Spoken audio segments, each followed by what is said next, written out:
If you want people to know that you're incredibly unsophisticated, and let's face it, who doesn't? Tell them you believe in the existence of the devil. Most people in the West do not believe that Satan is a real, living being. And in fact, if a recent survey is anything to go by, only a minority of professing Christians believe that the devil actually exists.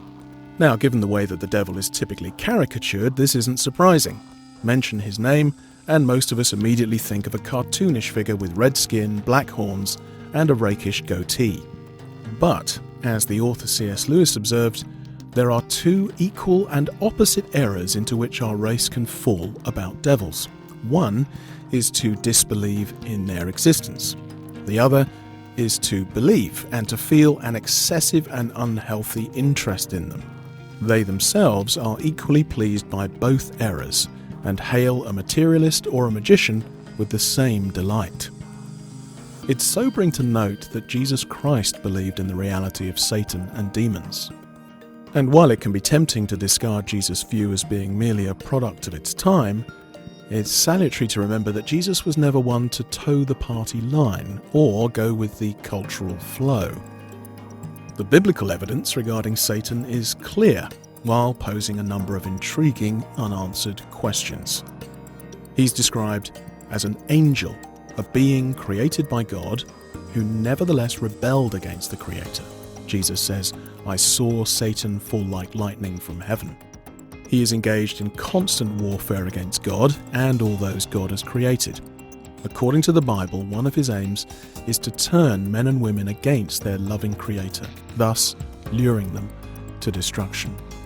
He is said in Scripture to speak, to lie, to work, to struggle against God's angels, to desire, to prowl, to have designs and plans to outwit believers, to blind the minds of unbelievers, to murder, to get angry, and to deceive.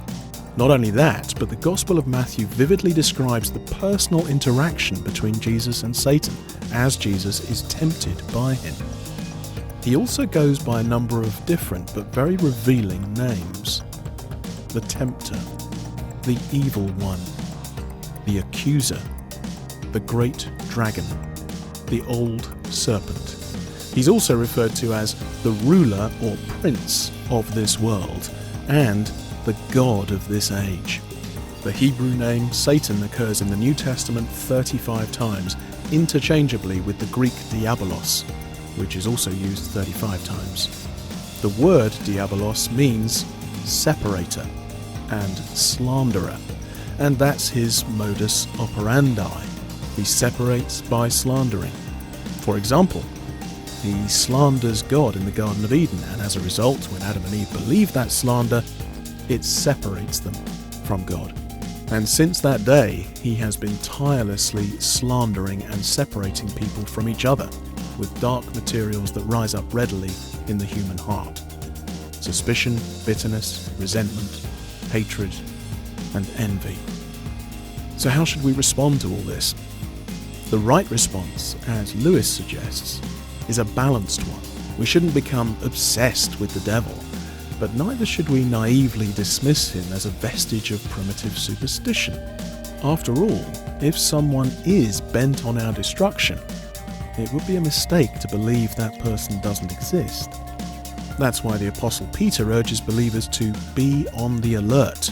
Your adversary, the devil, prowls around like a lion seeking someone to devour.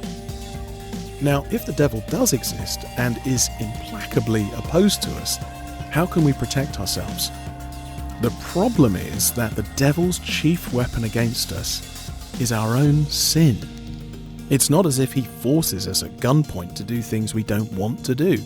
We sin, just like Adam and Eve, because we want to. And it is that sin that will ultimately destroy us. Our only hope, therefore, is if our sin can be dealt with. The New Testament tells us that this is exactly what Jesus did for his people.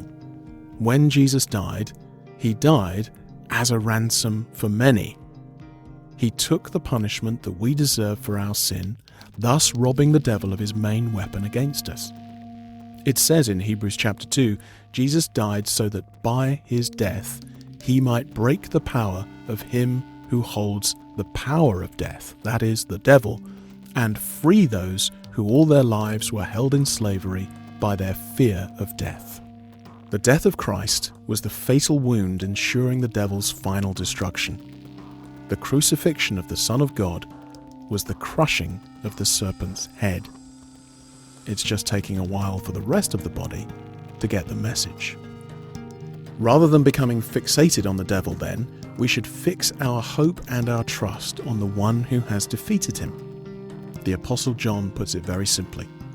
The Son of God appeared for this purpose, to destroy the works of the devil. I'm Barry Cooper, and this has been Simply Put, a podcast from Ligonier Ministries.